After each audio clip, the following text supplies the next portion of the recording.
Hi guys, this is Shomojit Bonik and welcome to another video of my channel MBBS Medkit that is Glycolysis Part 2।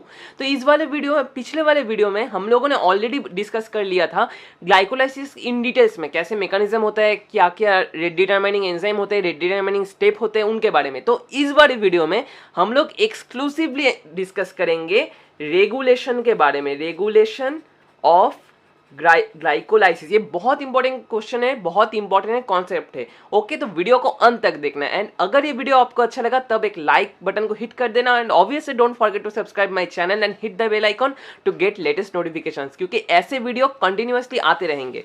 तो चलिए start करते हैं हमारा ये video. तो हमें पहले जानना पड़ेगा हम जो रेट डिटरमाइनिंग स्टेप होता है ना, कितना रेट डिटरमाइनिंग स्टेप होता है। ठीक है, मतलब RDS स्टेप्स कितना होता है ग्लाइकोलाइसिस में, 4 स्टेप्स।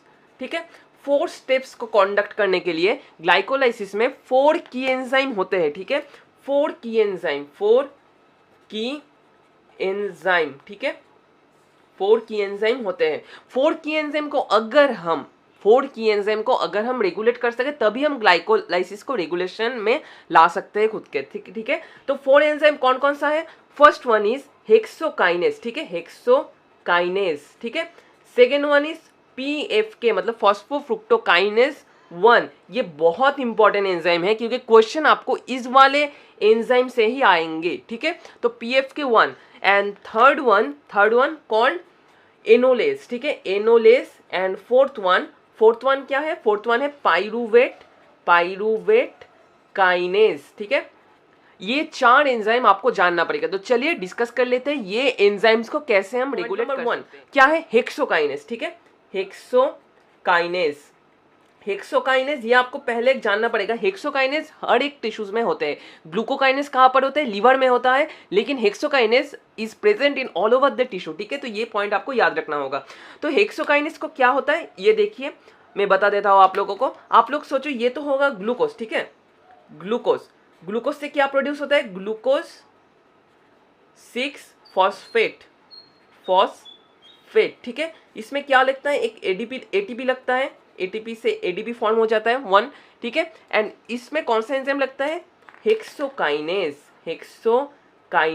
तो इस वाले एंजाइम को कौन सा कंपोनेंट और कौन सा केमिकल इनहिबिट कर सकेगा? ठीक है, आप लोग सोचो, एंजाइम का चैप्टर है, एंजाइम का चैप्टर से ही क्वेश्चन कर रहा हूँ आपको। ठीक है, तो इसको कौन सा सब्सटेंस और कौन सा केमिकल इनहिबिट करेगा? इसको इनहिबिट करेगा ग्लूकोज 6 फॉस्फेट, जिसे हम लोग कहते हैं, सही कहा आपने, फीडबैक इनहिबिशन। ठीक है, इनहिबिशन। अगर सेल में ग्लूकोज का अमाउंट बढ़ जाए, ठीक है, ग्लूकोज अगर बढ़ जाए तो क्या होगा? इसका रेट बढ़ जाएगा। रेट बढ़ने से क्या होगा? ग्लूकोज 6 फॉस्फेट का कॉन्सेंट्रेशन भी बढ़ जाएगा, और ग्लूकोज 6 फॉस्फेट का कॉन्सेंट्रेशन जब बढ़ जाएगा वो क्या करेगा? वो हेक्सोकाइनेज को इनहिबिट कर देगा, जिसे हम कहेंगे फीडबैक इनहिबिशन। ठीक है, और इसे और एक बात, एलोस्टेरिक इनहिबिशन। ठीक है, एंजाइम वाले वीडियो में और भी डिटेल्स में मैं बता दूंगा आप लोगों को। ठीक है, ये हमारा हो गया। सेकेंड एंजाइम क्या था? सेकेंड एंजाइम था फॉस्फोफ्रुक्टोकाइनेज, जो one of the most important enzyme के अंदर पड़ता है। ठीक है, 2 नंबर एंजाइम जो है वो क्या है? वो है PFK 1। ठीक है, 1 क्यों बाद में बता रहा हूं, देखो। ठीक है, तो दूसरा स्टेप क्या था? तो पहले तो ग्लूकोज आया सेल में। ठीक है, ग्लूकोज से क्या हुआ? ग्लूकोज 6 फॉस्फेट से क्या होता है? फ्रुक्टोज 6 फॉस्फेट, है ना, फ्रुक्टोज 6 फॉस्फेट से क्या होता है? फ्रुक्टोज 1,6-20 फॉस्फेट, ये होता है। ठीक है, और ये जो स्टेप होता है, इस वाले स्टेप में कौन सा एंजाइम लगता है? हमारा जो मोस्ट इंपॉर्टेंट यहाँ पर एंजाइम है वो है PFK मतलब फॉस्फोफ्रुक्टोकाइनेज। तो यहाँ पर एक बात आपको जानना पड़ेगा, यहाँ पर मैंने 1 नंबर क्यों लिखा है? क्योंकि यहाँ पर और एक एंजाइम होता है जिसका हम कहते हैं फॉस्फोफ्रुक्टोकाइनेज टाइप 2। तो चलिए देख लेते हैं फॉस्फोफ्रुक्टोकाइनेज टाइप 2 का काम क्या होता है। यहाँ पर तुम लोग सोचो, यहाँ पर एक पाथवे जनरेट होता है फ्रुक्टोज 6 फॉस्फेट से, जो क्या प्रोड्यूस करते हैं? Fructose 2,6-20 phosphate. ठीक है, मैं शॉर्ट एब्रिविएशन लिख रहा हूँ, आप लोग डिटेल्स में ये अगर आप नोट कर रहे हो तो डिटेल्स में लिख लेना और डिटेल्स में जान लो ये चीज़ को। ठीक है, फ्रुक्टोज 2,6-20 फॉस्फेट। ठीक है, इस वाले स्टेप में कौन सा एंजाइम हेल्प करता है? इस वाले स्टेप में भी एक एटीपी लगता है, एटीपी से एडीपी फॉर्म होता है, ठीक है। और इस वाले स्टेप में एक्सक्लूसिवली इस वाले स्टेप में हेल्प करता है कौन सा एंजाइम? ये PFK2, PFK2। ये ग्लूकोज 2,6 बिसफॉस्फेट जो यहाँ पर जेनरेट होता है, ग्लूकोज 2,6 बिसफॉस्फेट क्या करता है? इस वाले स्टेप को इंड्यूस करता है। समझ रहे हो ना बात को समझो अच्छे से। ये जो फ्रुक्टोज 6 फॉस्फेट से फ्रुक्टोज 2,6 बिसफॉस्फेट हो रहा है फॉस्फोफ्रुक्टोकाइनेस टाइप 2 के थ्रू, ठीक है। टाइप 2 के द्वारा जो फ्रुक्टोज 6 फॉस्फेट से फ्रुक्टोज 2,6 बिसफॉस्फेट जनरेट हो रहा है, उससे वो क्या करता है? वो फॉस्फोफ्रुक्टोकाइनेस टाइप 1 को क्या करता है? पॉजिटिव फीडबैक प्रोवाइड करता है, जिसके लिए ये स्टेप का ये बहुत फास्ट होता है, fructose 6 phosphate to fructose 1,6 bisphosphate. मतलब ये एक्टिवेटर के हिसाब से काम करता है, ठीक है। और क्या क्या चीज एक्टिवेट करता है फॉस्फोफ्रुक्टोकाइनेस को, चलिए देख लेते हैं, ठीक है। यहाँ पर जो जो चीज एक्टिव करता है, वन इज क्या, मैं यहाँ पर डेट से लिख रहा हूँ आप लोगों की सुविधा के लिए, ये देख लो। First one is fructose 6 phosphate, ठीक है। आप लोग क्या जानते हो कि एंजाइमेटिक रिएक्शन में अगर सोचो ये एक मीडियम है, ठीक है, ये एक मीडियम है, यहाँ पर एक रिएक्शन करा रहा हूँ A+B, ठीक है। एक कैटालाइज के थ्रू जो रिएक्शन हो रहा है उससे क्या प्रोड्यूस हो रहा है? C प्रोड्यूस हो रहा है। आप लोग क्या जानते हो? ये जो इक्विलिब्रियम स्टेट में रहता है एक टाइम पे, इक्विलिब्रियम स्टेट में जब रहता है, अगर हम इक्विलिब्रियम स्टेट में रखना चाहे इस रिएक्शन को, तो अगर हम A को इंक्रीज करें, A का कॉन्सेंट्रेशन इंक्रीज करें, तो ऑब्वियसली C का कॉन्सेंट्रेशन इंक्रीज होगा, क्योंकि A तब ज्यादा रिएक्ट करेगा B के साथ एंड C प्रोड्यूस करेगा। तो इसी तरह अगर हम यहाँ पर ये जो सब्सटेंस है, ये जो सबस्ट्रेट है, सबस्ट्रेट का अमाउंट बढ़ा दे, तो वो इंड्यूस करेगा फॉस्फोफ्रुक्टोकाइनेस 1 को ये रिएक्शन और ज्यादा कराने के लिए, ठीक है। तो ये एक एक्टिवेटर की तरह काम करता है। सेकेंड एक्टिवेटर क्या है? सेकेंड एक्टिवेटर इज इंसुलिन, ठीक है। इंसुलिन क्यों एक्टिवेटर की तरह काम करता है? आप लोग सोचो, अगर इंसुलिन क्या करता है, अगर ये एक सेल ले लेते हो आप यहाँ पर, ठीक है, यहाँ पर बहुत सारे ट्रांसपोर्टर होते हैं। इंसुलिन क्या करता है? इंसुलिन ये ट्रांसपोर्टर्स को एक्टिवेट करता है, ठीक है। इंसुलिन ग्लूकोज अपटेक कराता है, ठीक है, ग्लूकोज अपटेक करने में हेल्प करते हैं। अगर ग्लूकोज अपटेक ज्यादा हो तो ये जो रिएक्शन होगा ग्लाइकोलाइसिस और भी फास्ट होगा और भी ज्यादा होगा, ठीक है। ज्यादा होने से क्या होगा? ये जो पर्टिकुलर रिएक्शन है फ्रुक्टोज 6 फॉस्फेट से फ्रुक्टोज 1,6 बिसफॉस्फेट फॉर्मेशन का, ये और भी तेज होगा और भी ज्यादा अमाउंट में होगा ये फ्रुक्टोज 1,6 बिसफॉस्फेट फॉर्मेशन। तो इसीलिए इंसुलिन भी यहाँ पर एक्टिवेशन की तरह और एक्टिवेटर की तरह हेल्प करता है, ठीक है। तो ये तो हमारा हो गया इसी के साथ। और तो एक बता दिया मैंने ऑलरेडी, फ्रुक्टोज 2,6 बिसफॉस्फेट भी यहाँ पर एक्टिवेटर की हिसाब में काम करता है, ठीक है। तो यहाँ पर लिख देता हूँ एक्टिवेटर्स, ठीक है। एक्टिवेटर्स कौन कौन सा है? फर्स्ट वन इज इंसुलिन, ठीक है। सेकेंड वन इज, ठीक है, यहाँ पर लिख दे रहा हूँ fructose 2,6 bisphosphate. Third one is fructose 6 phosphate, ठीक है, फ्रुक्टोज 6 फॉस्फेट। तो अब चलिए देख लेते हैं इनहिबिशन कौन कौन चीज करता है, ठीक है। तो चलिए अब देख लेते हैं इनहिबिशन, मतलब ये फॉस्फोफ्रुक्टोकाइनेज 1 को इनहिबिट कौन कौन सा चीज करता है, ठीक है। इसको जो इनहिबिट करता है वो क्या है? वो है फर्स्ट वन ग्लूकागॉन। ग्लूकागॉन आप लोग जानते हो ग्लूकागॉन का काम क्या होता है? ग्लूकागॉन का काम होता है क्या? ग्लूकोज को सेल से बाहर ले जाना, ठीक है।